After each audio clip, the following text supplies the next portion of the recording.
ખાસ કરીને આપણા એન્જિનિયરિંગમાં, ફિટર ટ્રેડમાં. મેટ્રિક પદ્ધતિ પ્રમાણે 1 મીટર એટલે 1000 મિલીમીટર થાય, 1 સેન્ટીમીટર એટલે 10 મિલીમીટર, 1 મિલીમીટર એટલે 1000 માઇક્રોન અને 1 માઇક્રોન એટલે 0.01 મિલીલીટર.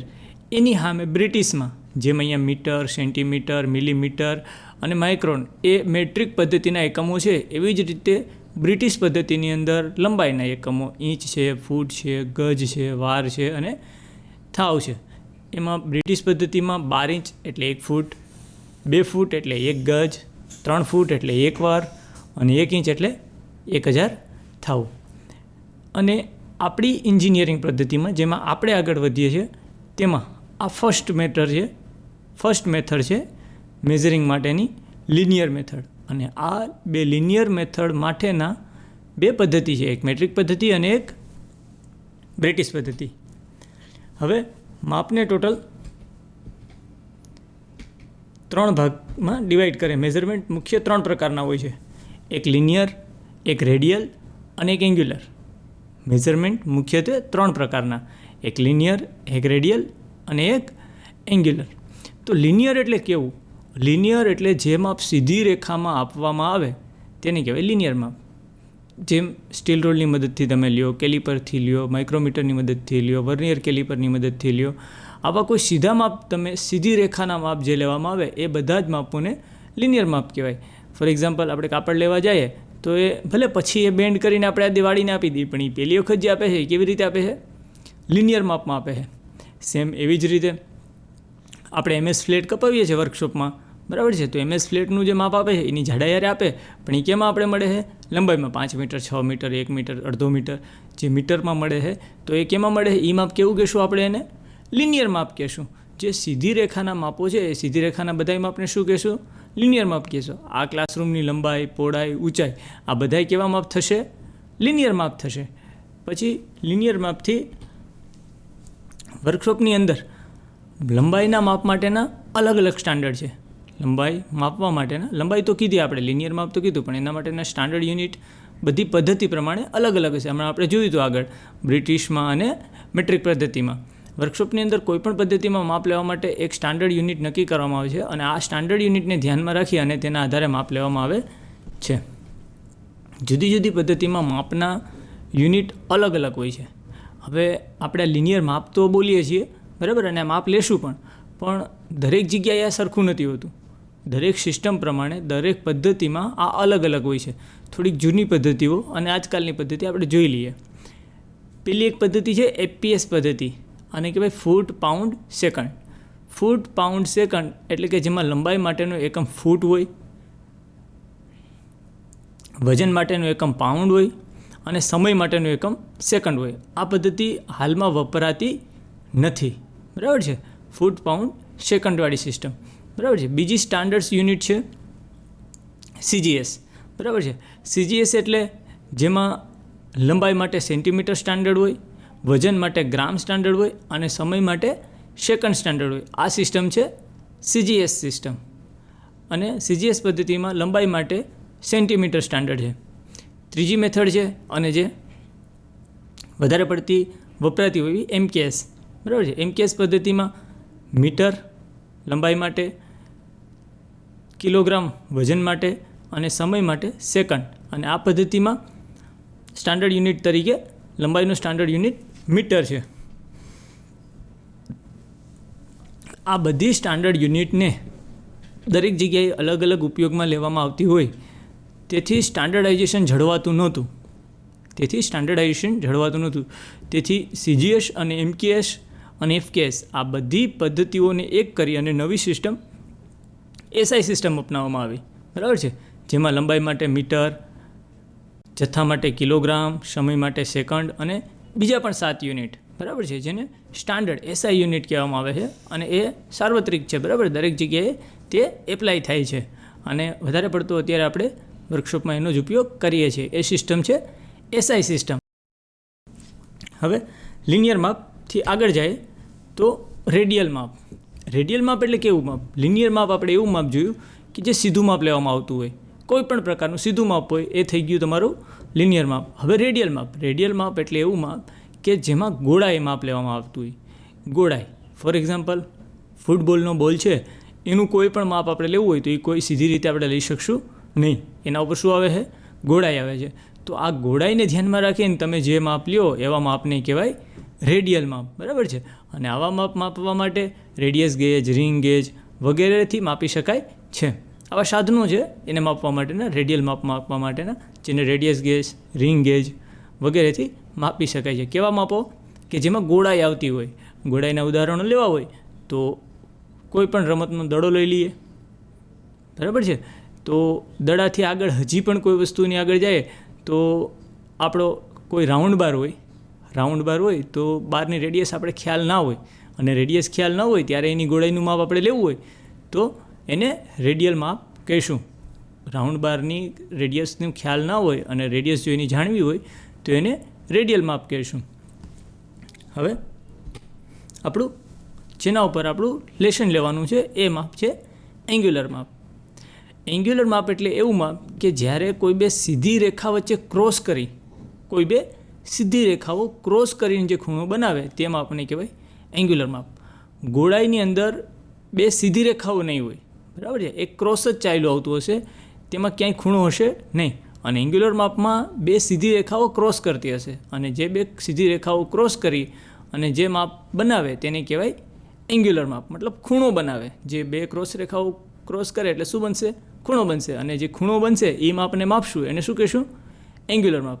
આવા પ્રકારના માપ માપવા માટે try square, angle protractor, vernier bevel protractor આવા સાધનોની મદદથી માપી શકાય છે એંગ્યુલર માપ.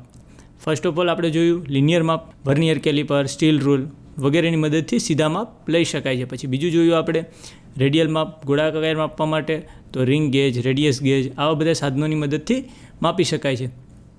અને છેલ્લે જોયું આપણે એંગ્યુલર મેઝરમેન્ટ. એંગ્યુલર મેઝરમેન્ટ માપવા માટે આપણે vernier protractor, vernier bevel protractor બરાબર અને એંગલ ટ્રાય સ્ક્વેરની મદદથી ખૂણો જાણી શકીએ છીએ.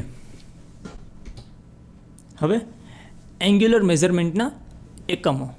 એંગ્યુલર મેઝરમેન્ટને જો આપણે જે એસઆઈ સિસ્ટમમાં જે જોયું એ લંબાઈ માટે જોયું, જથ્થા માટે જોયું, સમય માટે જોયું.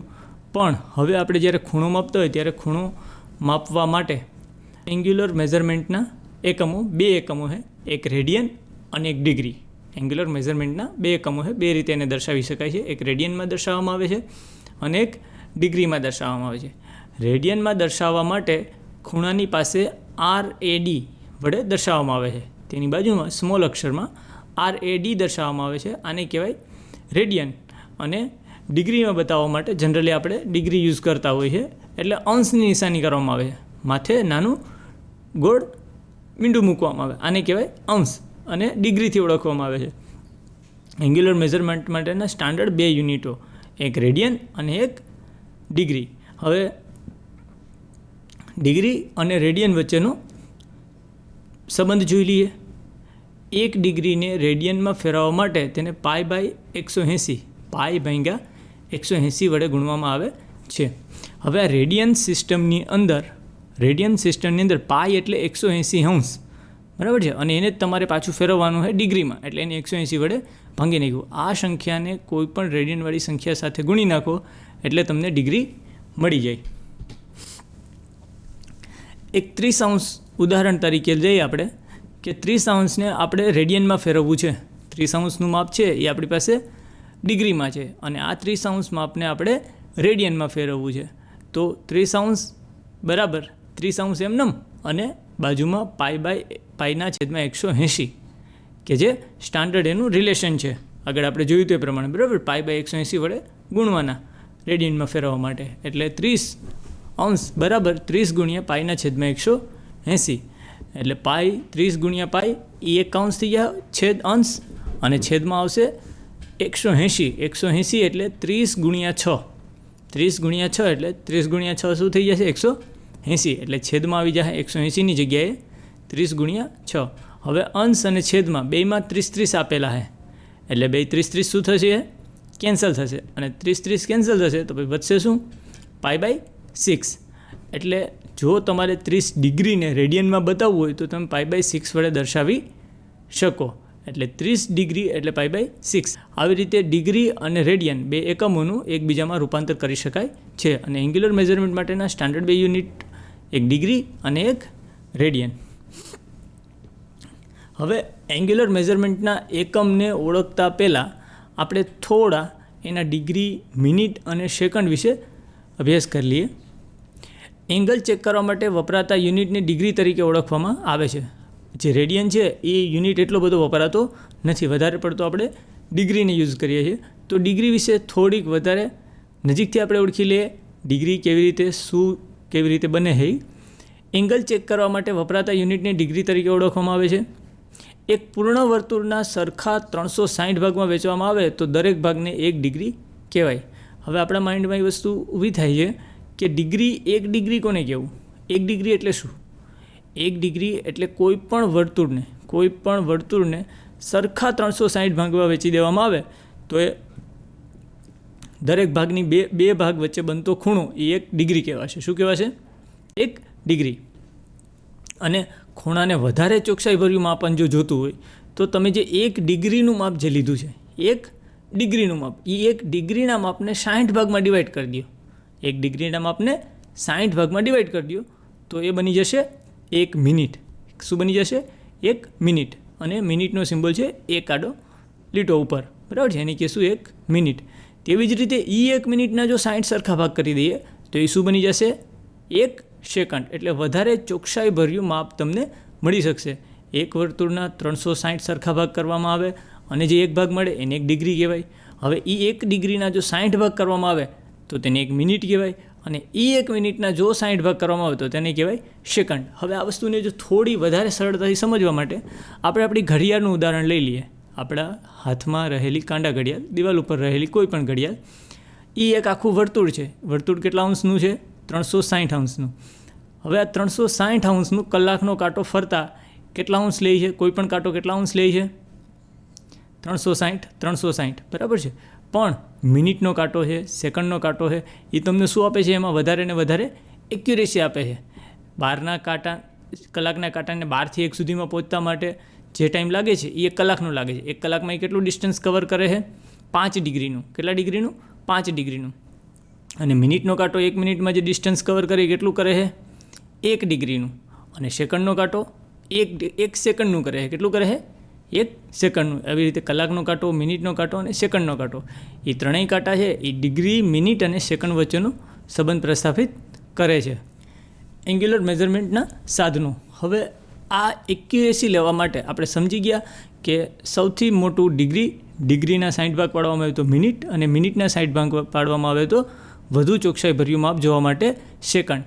પણ હવે આ સેકન્ડ, મિનિટ અને ડિગ્રીમાં માપ લેવા માટે આપણે એના સાધનોનો અભ્યાસ કરશું કે કયું સાધન આપણે વધારે સારું મેઝરમેન્ટ આપી શકે. તો એંગ્યુલર મેઝરિંગ સાધનો. માપનની ચોકસાઈના આધારે એંગ્યુલર મેઝરિંગ માટે અલગ અલગ પ્રકારના સાધનો ઉપયોગ કરવામાં આવે છે. ટૂંકમાં એની ચોકસાઈના આધારે મેઝરિંગ સાધનોના પ્રકાર પાડવામાં આવે છે. એંગ્યુલર મેઝરિંગમાં સાધનોને 2 ભાગમાં વહેંચવામાં આવે છે. આમ તો કોઈ પણ સાધનોને તમે 2 ભાગમાં વહેંચી શકો છો. એક તો ડાયરેક્ટ માપ અને એક ઇનડાયરેક્ટ માપ. હવે ડાયરેક્ટ માપ અને ઇનડાયરેક્ટ માપ એટલે કેવું? ડાયરેક્ટ માપ એટલે એવું માપ કે જેમાં તમે રીડિંગ લઈ શકો, રીડિંગ જોઈ શકો. ફોર એક્ઝામ્પલ, કોઈ પણ સ્ટીલ રૂલની મદદથી તમે કોઈ પણ ચિપ્સને માપી શકો. તમારા હાથમાં પંચ છે કે હેમર પડી છે તો હેમરનો હેડ અથવા તો હેમરનો હેન્ડ કેટલો લાંબો છે એ સ્ટીલ રૂલની મદદથી તમે માપી શકો. ડાયરેક્ટ જ તમને ખબર પડી જાય કે આ 60 mmની છે, 100 mmની છે કે 300 mmની છે. એ સ્ટીલ રૂલની મદદથી ડાયરેક્ટ જ તમને ખબર પડી જાય. તો સ્ટીલ રૂલથી તમે જે મેઝરમેન્ટ કર્યું, લિનિયર મેઝરમેન્ટ, એ ડાયરેક્ટ મેઝરમેન્ટ છે. કેવું મેઝરમેન્ટ છે? ડાયરેક્ટમેન્ટ છે. હવે તમે એક પીસ ઉપર માર્કિંગ કર્યું છે અને કેલિપરની મદદથી એ માર્કિંગને બીજા માર્કિંગ ઉપર ઉતારો છો.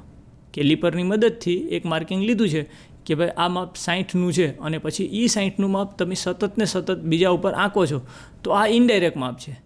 ઇનડાયરેક્ટ માપ એટલા માટે કે એમાં કેલિપરમાં તમને ક્યાંય માર્કિંગ જોવા મળતું નથી 60નું, પણ તમે માપ જે સેટ કર્યું છે એ 60નું છે, બરાબર? એટલે એ કેવું માપ થઈ ગયું? ઇનડાયરેક્ટ માપ થઈ ગયું. એવી જ રીતે એંગ્યુલર મેઝરમેન્ટમાં પણ એવા બધા સાધનો છે કે અમુક સાધનો છે તે ડાયરેક્ટ માપ આપે છે અને અમુક ઇનડાયરેક્ટ આપે છે. ફોર એક્ઝામ્પલ, તમને ખૂણો ડાયરેક્ટ જ જેમાં જોવા મળી જાય એ તમારું થશે ડાયરેક્ટ મેઝરમેન્ટ, અને જેમાં તમને ખૂણો ડાયરેક્ટ જોવા ના મળે અને રેફ તરીકે તમે લ્યો, એક રેફરન્સ તરીકે, એક સ્ટાન્ડર્ડ તરીકે લ્યો, તો એને કહેવાય ઇનડાયરેક્ટ મેઝરમેન્ટ. હવે આ સાધનોની અંદર, મેઝરિંગ સાધનોની અંદર, એંગ્યુલર મેઝરમેન્ટ કરતા સાધનોની અંદર 6 સાધનોનો આપણે અભ્યાસ કરશું, બરાબર છે.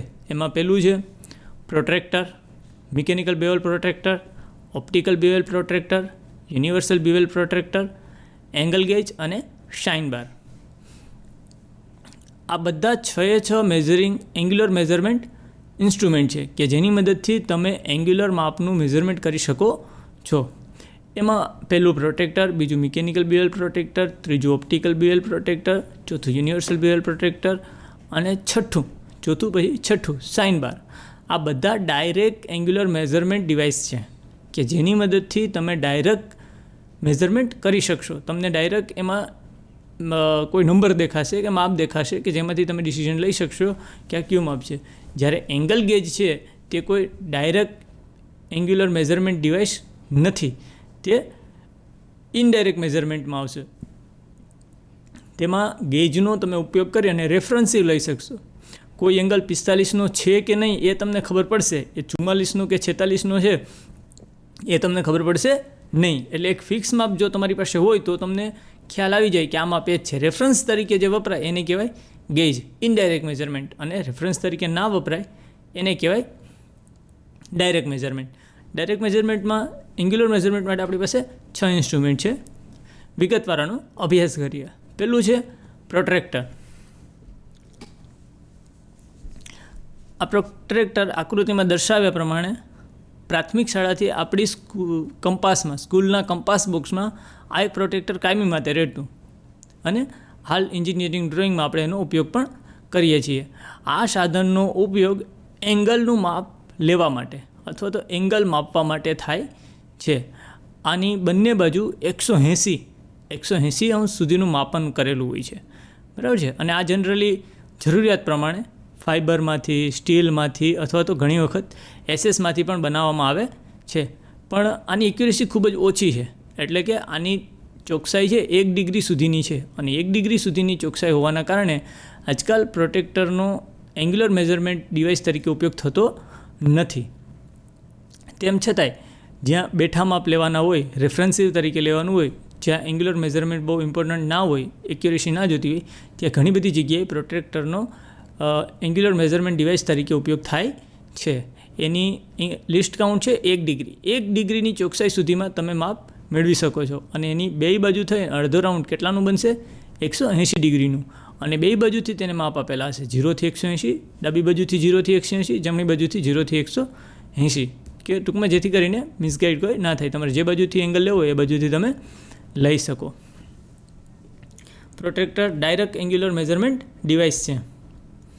પછી બીજું છે મિકેનિકલ બેવલ પ્રોટ્રેક્ટર. હવે આપણે જે પ્રોટ્રેક્ટર જોયું એમાં 1 ડિગ્રીની એક્યુરેસી હતી. આ 1 ડિગ્રીની એક્યુરેસી કરતાં વધારે એક્યુરેસી જો આપણે જોતી હોય તો એના માટે બીજું નવું ઇન્સ્ટ્રુમેન્ટ, લેટેસ્ટ, બરાબર છે, જે વધારે પડતું ઉપયોગમાં લેવાય છે એવું મિકેનિકલ બેવલ પ્રોટ્રેક્ટર. આ સાધન 5 મિનિટ સુધીનું ચોકસાઈ આપે છે. કેટલી ચોકસાઈ આપે છે? 5 મિનિટ સુધીનું. કોઈ પણ એંગલ માપવા માટે 5 મિનિટ સુધીની ચોકસાઈ આપતું સાધન છે, જેને વર્નિયર બેવલ પ્રોટ્રેક્ટર કહેવામાં આવે છે. વર્નિયર બેવલ પ્રોટ્રેક્ટર એ બે સ્કેલના ડિફરન્સ ઉપર કામ કરે છે. એનો સિદ્ધાંત જોઈએ તો વર્નિયર બેવલ પ્રોટ્રેક્ટર 2 જુદા જુદા સ્કેલના તફાવત ઉપર કાર્ય કરે છે, જેમાં એક મેઇન સ્કેલ હોય છે અને બીજો વર્નિયર સ્કેલ હોય છે. 2 સ્કેલનો ડિફરન્સ લેવાનો હોય છે. એક સ્કેલને, મેઇન સ્કેલને 2 વડે ગુણી અને એના વર્નિયર સ્કેલમાંથી બાદ કરવાનો હોય, અને 5 અંશનું જે 5 મિનિટ મળે છે એ એનું લિસ્ટ કાઉન્ટ મળે છે, બરાબર. આવી રીતે આકૃતિમાં દર્શાવ્યા પ્રમાણે બહુ સિમ્પલ રચના હોય છે. એમાં એક બ્લેડ, એક વર્નિયર, એક સ્લોટ, અને એને ગમે એ એંગલે સેટ કરી અને તમે એંગલ માપી શકો છો, અને એની લિસ્ટ કાઉન્ટ છે 5 મિનિટ સુધીની. બેવલ પ્રોટેક્ટર છે તેને સામાન્ય રીતે નિકલ ક્રોમિયમ સ્ટીલમાંથી બનાવવામાં આવે છે, કેમ કે એ પ્રિસિઝિંગ ઇન્સ્ટ્રુમેન્ટ છે, બરાબર છે, એટલા માટે એને ક્રોમિયમ સ્ટીલમાંથી બનાવવામાં આવે છે. બેવલ પ્રોટેક્ટરને થોડું નજીકથી જોઈએ તો તેના ભાગોની અંદર એક તો સ્કેલ હોય છે, એક ડાયલ હોય છે, એક મેઇન સ્કેલ, એક વર્નિયર સ્કેલ હોય છે, એક સ્ટોક હોય છે અને એક બ્લેડ હોય છે. સ્કેલ, વર્નિયર સ્કેલ અને મેન સ્કેલને નોબની મદદથી ડાયલની અંદર ફિક્સ કરી શકાય છે. વર્નિયર સ્કેલ અને મેન સ્કેલ બે ડાયલ ઉપર અંકિત કરેલા હોય છે અને બે ગોળ ગોળ ફરી શકતા હોય છે. તમારે જે એંગલે એને સેટ કરવા હોય તે લોકિંગ સ્ક્રૂની મદદથી તમે તેને લોક કરી શકો છો. હવે વર્નિયર સ્કેલ અને મેન સ્કેલ લોક થઈ ગયા પછી એ લોકિંગ નટ સીધી બ્લેડ સાથે જોડેલી હોય છે. બ્લેડની અંદર ગ્રુવ આપેલો હોય છે.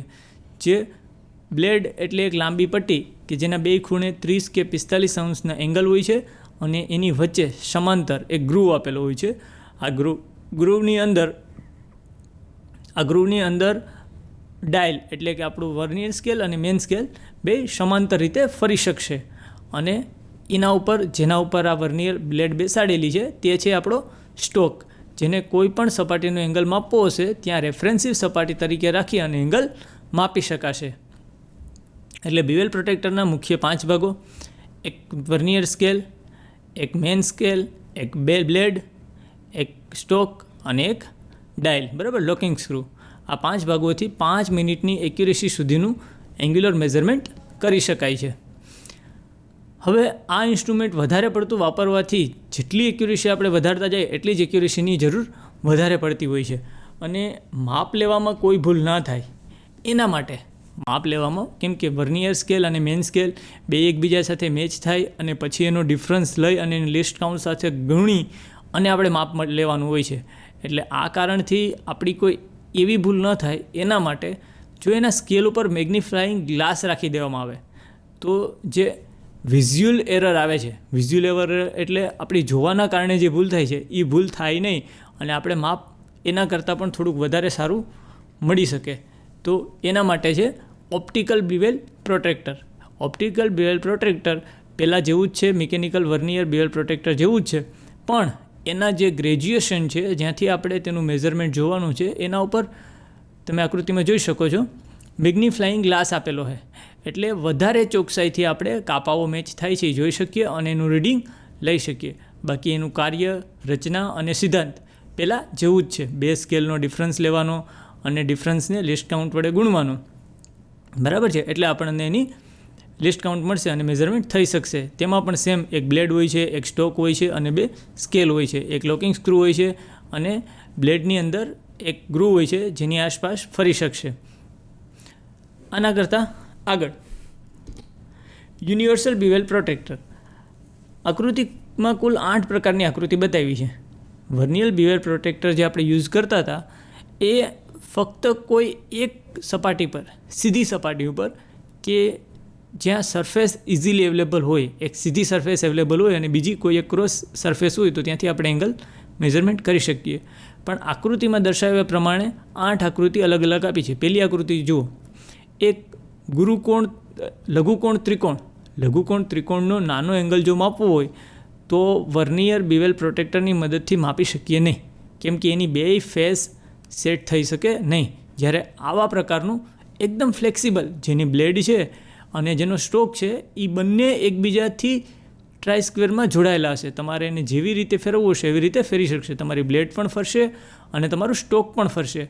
પહેલાંની અંદર કેવું થતું હતું કે સ્ટોક ફરતો નહોતો, ફક્ત બ્લેડ જ ફરતી હતી. જ્યારે આની અંદર શું થશે, બ્લેડ પણ ફરશે અને સ્ટોક પણ ફરશે. એટલે આકૃતિમાં બતાવ્યા પ્રમાણે કોઈ પણ આડા, ઊભા, નાના, મોટા કોઈ પણ એંગલનું માપ તમારે લેવું હશે તો તમે લઈ શકશો.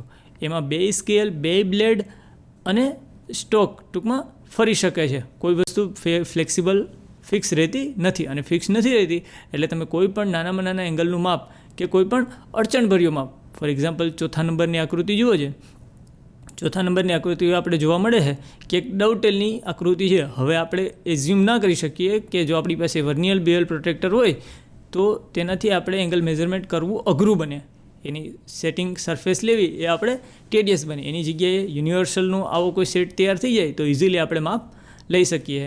એવી રીતે 8મા નંબરનો જોબ છે. અંદરની બાજુએ પણ કોઈ અઘરી ફિગર હોય કે જેની સરફેસ તમે મેઇન સરફેસ ના જાળવી શકતા હોય તો એને મદદથી પણ યુનિવર્સલ બીવેલ પ્રોટેક્ટરની મદદથી તમે એંગલ જાણી શકો છો. મિકેનિકલ બીવેલ પ્રોટેક્ટરને આપણે 3 રીતે ડિવાઈડ કર્યું છે.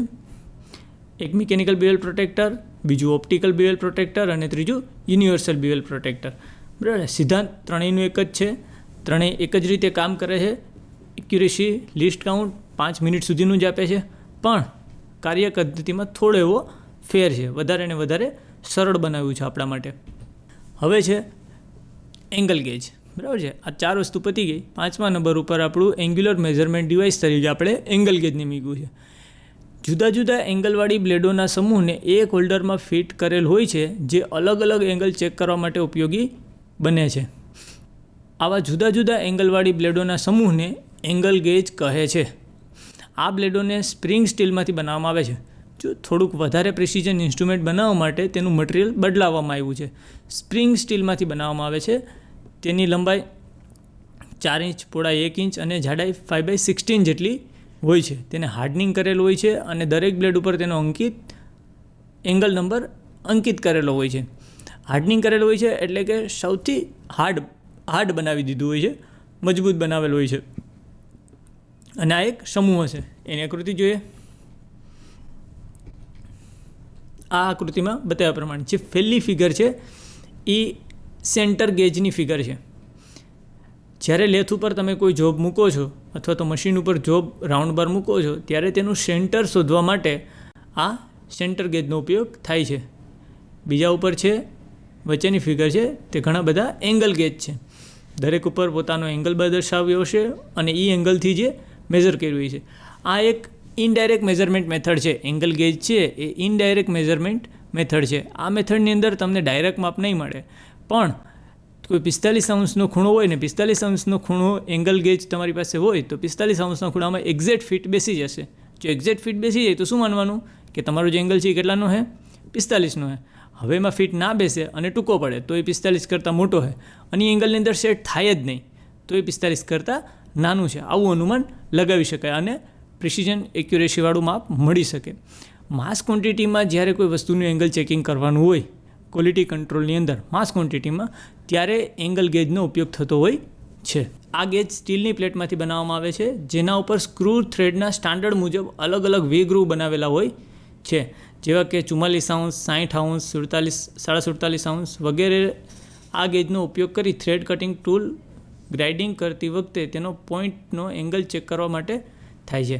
હવે આ એંગલ કટ આપણે જેવું જોઈએ છે કે 44 અંશ, 60 અંશ, 47.5 આવા એંગલની શી જરૂર પડે? આવા એંગલો ટૂલ ગ્રાઇન્ડિંગ કરતી વખતે લેથની અંદર, મશીનિંગની અંદર ક્યારેક કોઈ ટૂલ ગ્રાઇન્ડિંગ થતું હોય તો ટૂલ ગ્રાઇન્ડિંગ કરતી વખતે એનો એંગલ ખૂબ જ ચોકસાઈપૂર્વક સેટ કરવો પડે છે, બરાબર છે. તો આ એંગલ છે એ સેમ એના જેવો થયો છે કે કેમ એ ચેક કરવા માટે એંગલ ગેજનો ઉપયોગ થાય છે. પછી થ્રેડ કટિંગ કરતા હોય, થ્રેડ કટિંગ અકમે થ્રેડ છે, નકલ થ્રેડ છે, બરાબર છે.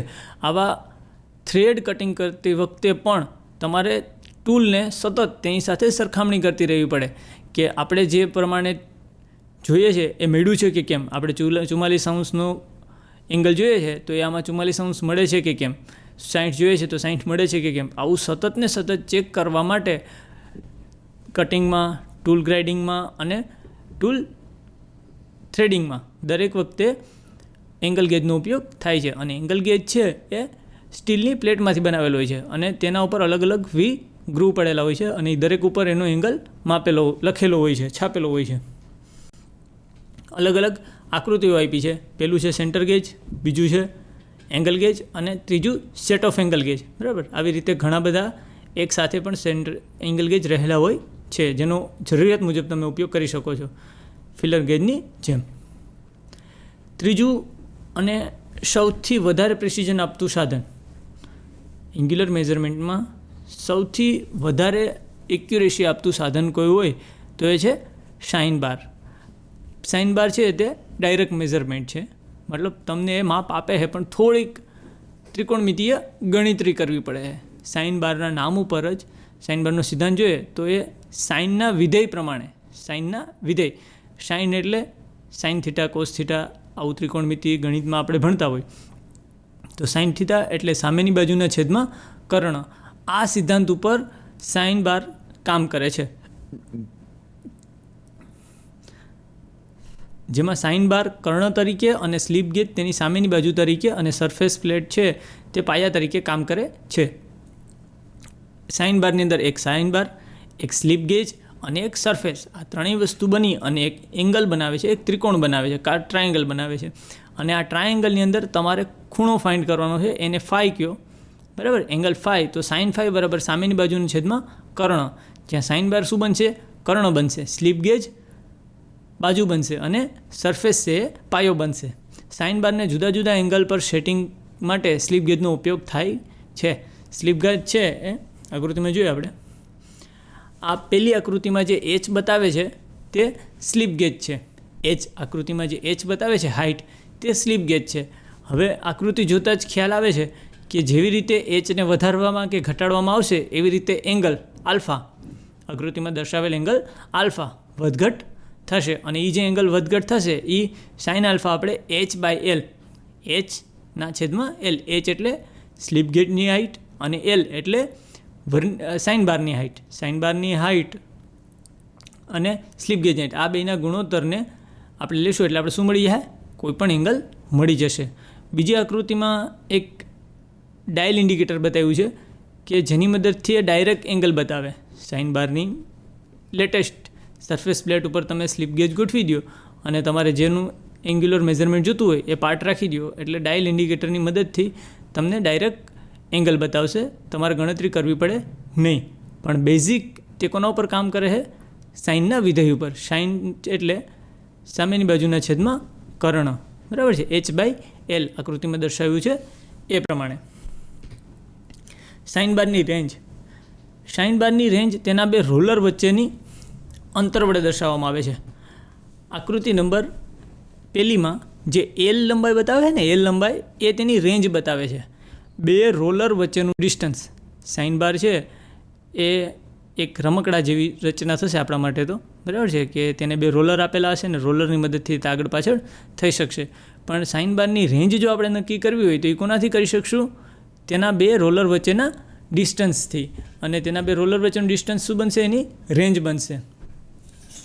સાઇન બાર સામાન્ય રીતે 100 mm, 200 mm, 250 mm અને 500 mm ઉપલબ્ધ હોય છે. જેવી જરૂરિયાત હોય તે પ્રમાણે તેનો ઉપયોગ થાય છે. 100 mm, 200 mm, 250 mm અને 500 mm ઉપલબ્ધ હોય છે. હવે સાઇન બાર એટલે ત્રિકોણમિતીય વિધેય ઉપર આધારિત છે. આની અંદર આપણે ગણતરીઓ કરવી પડે છે, આપણે કોઈ વસ્તુ ડાયરેક્ટ મળી જતી નથી. મેઝરિંગ ઇન્સ્ટ્રુમેન્ટ કુલ કેટલા જોઈએ આપણે, sine bar, angle gauge, mechanical bevel protractor, optical bevel protractor અને પ્રોટેક્ટર છે. કુલ 6 પ્રકારના એંગ્યુલર મેઝરમેન્ટ ડિવાઇસીસ જોયા. પ્રોટેક્ટર 1 ડિગ્રી સુધીની એક્યુરેસી આપે છે. મિકેનિકલ બેવલ પ્રોટેક્ટર છે એ 5 મિનિટ સુધીની એક્યુરેસી આપે છે. એંગલ ગેજ છે એ 0 એક્યુરેસી, બરાબર છે, ટૂંકમાં એ તમને 0ની નજીક લઈ જાય છે, પણ એ ડાયરેક્ટ મેપ આપતું નથી, ઇનડાયરેક્ટ માપ આપે છે. અને સાઇન બાર છે એ સેકન્ડની અંદર એક્યુરેસી આપે છે. સાઇન બાર છે એ 0.01 સેકન્ડ જેટલી એક્યુરેસી આપે છે. મેઝરમેન્ટ એટલે શું, મેઝરમેન્ટના પ્રકાર એટલે શું, મેઝરમેન્ટ, એંગ્યુલર મેઝરમેન્ટ કેટલી રીતે થઈ શકે, આ બધું જોયા પછી આપણી ફિટર ટ્રેડની પરીક્ષામાં આમાંથી કેવી રીતે પૂછાય અને આપણે શું જવાબો દેવા, ફિટર ટ્રેડની પરીક્ષામાં શું પૂછાય અને કેવી રીતે જવાબ દેવા.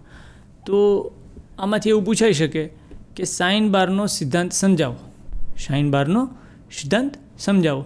તો સાઇન બારનો સિદ્ધાંત એટલે શું કે સાઇન બાર જે એંગ્યુલર મેઝરમેન્ટ ડિવાઇસ છે તે સાઇન વિધેય ઉપર કામ કરે છે. અને સાઇન વિધેય એટલે શું કે સામેની બાજુના છેદમાં કર્ણ. આપણે આગળ જોયું એ પ્રમાણે સાઇન બારનો સિદ્ધાંત કે સાઇન બાર ત્રિકોણમિતીય વિધેય સાઇનના સિદ્ધાંત પર આધારિત છે, જેમાં કાટકોણ ત્રિકોણમાં સાઇનનો ગુણોત્તર એટલે સામેની બાજુના છેદમાં કર્ણ, જેમાં સાઇન બાર એ કર્ણ તરીકે, સ્લિપ ગેજ છે એ સામેની બાજુ તરીકે અને સરફેસ પ્લેટ છે પાયા તરીકે કામ કરે છે. આને કહેવાય સાઇન બારનો સિદ્ધાંત. પછી છે ડિગ્રી, મિનિટ અને સેકન્ડનું રૂપાંતર. ડિગ્રી, મિનિટ અને સેકન્ડનું રૂપાંતર. કોઈ વર્તુળના 360 ભાગ પાડવામાં આવે તો એ એક ભાગના માપને 1 ડિગ્રી કહેશું. શું કહેશું? 1 ડિગ્રી. હવે આ 1 ડિગ્રીને જો 60 ભાગ પાડવામાં આવે, 1 ડિગ્રીના 60 ભાગ પાડવામાં આવે તો એને કહેશું 1 મિનિટ. અને આ 1 મિનિટના જો 60 ભાગ પાડવામાં આવે તો તેને કહેશું 1 સેકન્ડ. આવી રીતે એના કન્વર્ઝન 1 મિનિટ, 1 સેકન્ડ અને 1 ડિગ્રીનું કન્વર્ઝન. એટલે 1 ડિગ્રી એટલે 60 મિનિટ અને 1 મિનિટ એટલે 60 સેકન્ડ. આવી રીતે તેના કન્વર્ઝન સમજાવી શકાય. બીજું છે પ્રોટ્રેક્ટરની લિસ્ટ કાઉન્ટ જણાવો. પ્રોટ્રેક્ટર એ એંગ્યુલર મેઝરમેન્ટ માટેનું ફર્સ્ટ ડિવાઇસ છે. પ્રોટ્રેક્ટર છે એ એંગ્યુલર મેઝર માટેનું ફર્સ્ટ ડિવાઇસ છે કે જેની મદદથી તમે એંગલ ફાઇન્ડ કરી શકો છો. અને સૌથી ઓછી લિસ્ટ કાઉન્ટ, સૌથી ઓછી, બરાબર છે, સૌથી વધારે લિસ્ટ કાઉન્ટ એની આપે છે પ્રોટ્રેક્ટરની, 1 ડિગ્રીની. પ્રોટ્રેક્ટરની લિસ્ટ કાઉન્ટ શું છે? 1 ડિગ્રીની. તે એક હાફ રાઉન્ડ હોય છે જેમાં 0 થી 180 સુધી ગ્રેજ્યુએશન આપેલું હોય છે અને તમે એમાં 1 ડિગ્રીની એક્યુરેસી સાથે માપ લઈ શકો છો. 180 સુધીનું માપન હોય છે અને 1 ડિગ્રી સુધીનું માપન લઈ શકો છો. બીજું છે ડિગ્રી અને રેડિયનનું રૂપાંતર. ડિગ્રી અને રેડિયનનું રૂપાંતર. ડિગ્રી અને રેડિયનનું રૂપાંતર કરવા માટે, ડિગ્રીને રેડિયનમાં ફેરવવા માટે તેને π/180 વડે ગુણવામાં આવે છે. કેટલા વડે? π/180. આવી રીતે તમે કોઈ પણ રેડિયનને ડિગ્રીમાં કે ડિગ્રીને રેડિયનમાં ફેરવી શકો છો. આ 30° વાળું ઉદાહરણ લઈ અને આપણે આગળ વધીએ તો આનાથી ઉલટું પણ આપણે વિચારી શકીએ કે π/6 રેડિયન છે એને ડિગ્રીમાં ફેરવવું હોય તો, π/6 રેડિયનમાં છે એને ડિગ્રીમાં ફેરવવું હોય તો એને 180 ભાગ્યા π વડે, 180 ભાગ્યા π વડે ગુણવાનું. ઓલામાં જે આપણે π/180 કર્યા હતા ને એનાથી ઉલટું. શું કામ? આને કે તમારું કન્વર્ઝન અહીંયા ચેન્જ થાય છે. તમારે ડિગ્રીમાંથી રેડિયનમાંથી ડિગ્રીમાં જવું છે. જ્યારે તમારે રેડિયનમાંથી ડિગ્રીમાં જવું હોય ત્યારે 180/π અને એના વડે રેડિયનનો ગુણાકાર, અને એને રેડિયનનો ગુણાકાર કરશો એટલે શું મળશે? ડિગ્રી તમને મળી જશે. એ ઉદાહરણ જોઈએ. જેવી રીતે 60 છે, 30 છે, એવી રીતે 60 લઈએ. જો 60° આપણે કરીએ તો 60°ને રેડિયનમાં ફેરવવા માટે શું કરશું? 60° બરાબર 60 ગુણ્યા π/180. હવે 60 તેરી 180 થાય સીધું જ, બરાબર. એટલે 60 ઉડી જાય, 180ની ત્યાં ફક્ત 3 વધશે અને π એમનેમ રહેશે. એટલે જો 60 ડિગ્રી હોય તો એને π/3 વડે દર્શાવાય. કેટલા વડે દર્શાવાય? π/3 વડે. આવી રીતે ડિગ્રી અને રેડિયનના રૂપાંતર પણ પરીક્ષામાં પૂછાઈ શકે, બરાબર છે. જો ડિગ્રીને રેડિયનમાં ફેરવવાનું હોય તો π/180 અને રેડિયનને ડિગ્રીમાં ફેરવવાનું હોય તો તેનાથી ઉલટું 180/π. આમાં આપણે એંગલ ગેજ વિશે પણ થોડું ભણ્યા. તો એંગલ ગેજનો મુખ્ય ઉપયોગ શું? એંગલ ગેજ કોઈ ડાયરેક્ટ મેઝરમેન્ટ આપતું નથી, તેમ છતાંય આપણી મેઝરિંગ સિસ્ટમમાં એ શું કામ આને છે? Angle gauge thread cutting, lathe ઉપર જ્યારે થ્રેડ કટિંગ થતું હોય છે ત્યારે જે થ્રેડનો કટિંગ એંગલ હોય છે એ દરેક વખતે એક સરખો રાખવાનો હોય છે અને એક સરખો રાખવાનો હોવાથી સતત એને માપવાનો થાય છે. અને આ સતત માપવાનો થતો હોવાથી આપણે કોઈ પણ ડાયરેક્ટ મેઝરિંગ ઇન્સ્ટ્રુમેન્ટ યુઝ કરીએ તો ક્યારેક પણ ક્વેરી રહેવાના ચાન્સ રહે છે. એટલા માટે આપણે એંગલ ગેજનો ઉપયોગ કરીએ છીએ. એટલે કોઈ ટૂલનું ગ્રાઇડિંગ થતું હોય કે થ્રેડ કટિંગ થતું હોય, ઇન્ટરનલ આઉટર કોઈ પણ પ્રકારનું થ્રેડ કટિંગ કે ટૂલનું ગ્રાઇડિંગ થતું હોય ત્યારે એંગલ ગેજનો ઉપયોગ વધારે પ્રમાણમાં કરવામાં આવે છે. અને એ ઉપયોગ છે એ વધારે પ્રિસિઝન ભર્યો છે, કેમ કે એમાં કોઈ ઇન્સ્ટ્રુમેન્ટ એરર રહેતી નથી. જે કંઈ પણ મળશે એ ફાઇનલ મળશે. સારું, આજે આપણે એંગ્યુલર મેઝરમેન્ટના પ્રકારો, તેના સાધનો, તેના એકમો, આ બધા વિશે ભણ્યા, તેની ચર્ચા કરી. સારું, આભાર.